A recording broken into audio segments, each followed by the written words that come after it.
Well, welcome to Oldland Windmill. This is a post mill as opposed to a tower mill, the two basic sorts of mill. This post mill has been here since about 1703. It was built originally to serve the villages of Keymer and Ditchling, two villages that existed then. Hassocks, of course, didn't come until the railway in 1840, many years later. But here we've got a post mill which was used then to provide the basic food for the two local villages, flour of course, to bake their bread.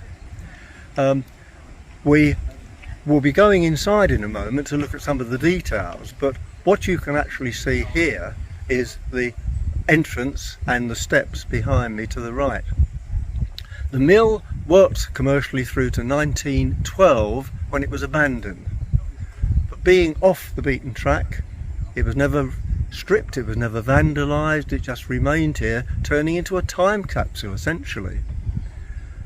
By 1980, however, the local authority had realised it had become a dangerous structure and it either had to be pulled down or restored. And the good people of Hassocks, via the Hassocks Amenity Association, said, we'll restore it. It might take 7 years, might cost £7,000. Well, reality is very different.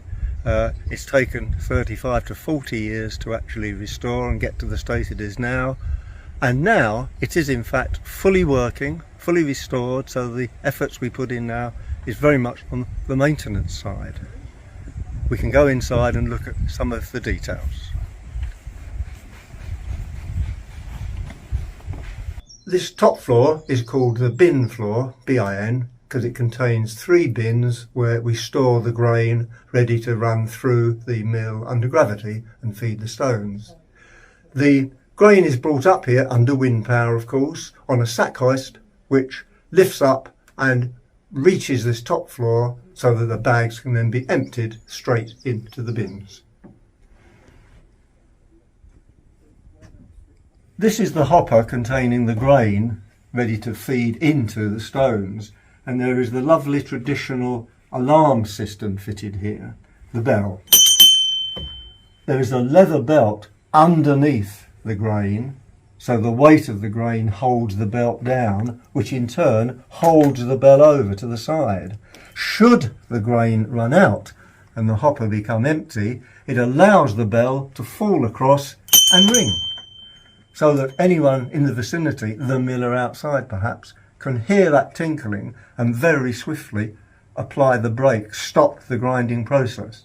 Because without grain running between the stones, there's the danger of the stones beginning to grind away their own surfaces.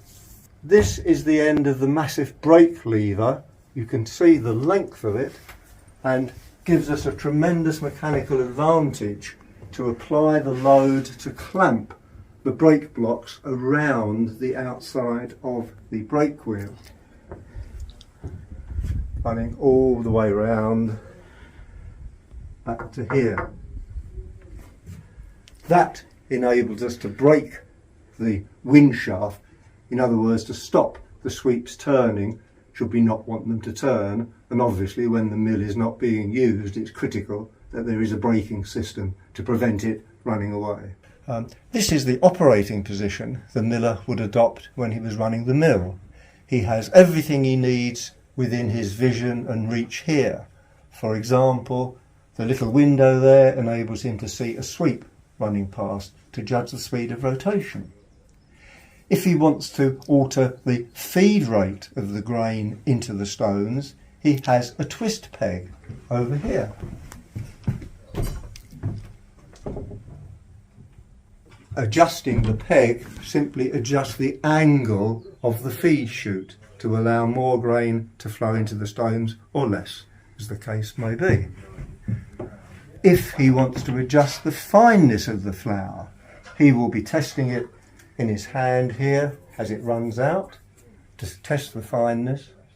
If he wants to change the gap between the stones, he will do it on what's called the tentering gear, whereby adjusting that beam will lift and lower the top stone, so the gap can be increased or decreased between the two stones. So there he has control of the speed, the feed rate and the gap in the stones. This is where he'll be standing. Here we have the top of the main post. As far as we're aware, this is the original post. There's no evidence it was ever changed. So this was installed in the early 1700s, therefore probably started growing in 1550, that sort of order. One solid oak tree, Sussex oak. Down here we have the graffiti which has evolved over the years with the something like 13 or 14 tenant millers that have been operating the mill. The oldest one inscribed here is Joseph Winchester, October 1839.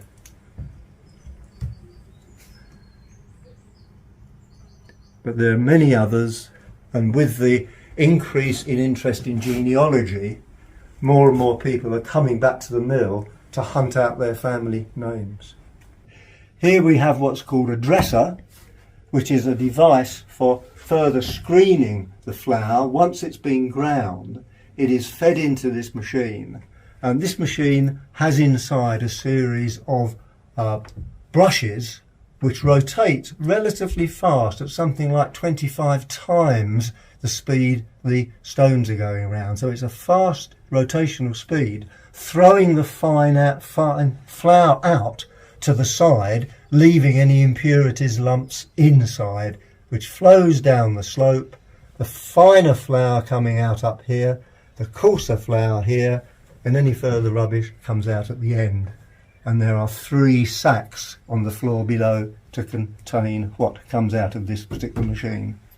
We're now in the roundhouse, which is the building supporting the rest of the mill, and here we can see the main structure supporting the post. This is the one fixed post, and this trestle arrangement is typical of most post mills in this country.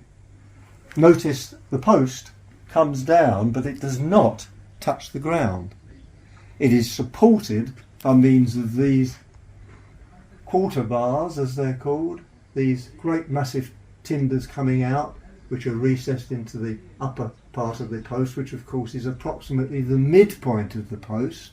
The rest of the post is up inside the body of the mill. When you get to the bottom here, the post position is actually located by a series of wedges.